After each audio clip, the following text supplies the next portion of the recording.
ইসলাম তিনি এই মুহূর্তে প্রবেশ করছেন। আরাবুল ইসলাম তিনি ঢুকছেন ভাঙড় 2 নম্বর ব্লকের অফিসের মধ্যে কিন্তু ঢুকছে আরাবুল ইসলাম।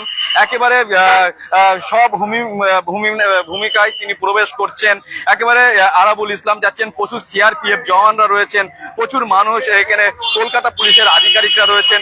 কোনো রকম ভাবে অশান্তি, কোনো রকম ভাবে সমস্যা চাইছেন না। একেবারে সেই ছবি দেখানোর চেষ্টা করব যে আরাবুল ইসলাম তিনি কিন্তু এই মুহূর্তে ভাঙড় 2 নম্বর ব্লক অফিসের মধ্যে প্রবেশ করেছেন, তিনি যাচ্ছেন, সেই ছবি তুলে ধরার চেষ্টা করছি।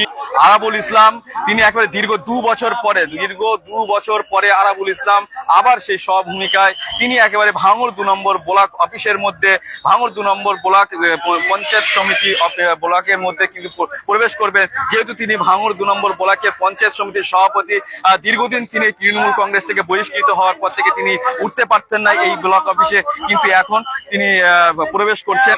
কি বলবেন? এটা তো আমাদের আসা যাওয়া কন্টিনিউ ছিল। এটা আমাদের পঞ্চায়েত প্রশাসনিক বিডিও অফিস। আমরা একজন জনপ্রতিনিধি, আমরা এখানে আসি, কিন্তু আপনারা জানেন যেভাবে এরা বিরোধী পক্ষের জনপ্রতিনিধি যারা ছিল তাদেরকে যেভাবে এরা বঞ্চিত করে রেখে দিয়েছিল, তাদের যে পদের যে সম্মান, সেই সম্মানটুকু দিত না।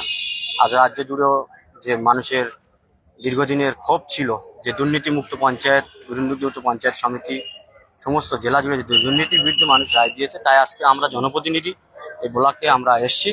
আমাদের যে এলাকার সার্বিক উন্নয়নের কথা ব্লক প্রশাসনের বিডিও স্যারের সঙ্গে বা অন্যান্য বিভিন্ন দপ্তরের সঙ্গে আমরা কথা বলবো। আমাদের এলাকা বিরোধী যেসব জনপ্রতিনিধি এখন যারা বহাল রয়েছে পঞ্চায়েত বিভিন্ন কর্মদক্ষ সমিতির বিভিন্ন, তারা কি সেই সম্মান পাবে? আপনারা যে বঞ্চিত ছিলেন, কিন্তু আপনারা ক্ষমতায় আসার পরে সেই সম্মান কি তারা পাবে?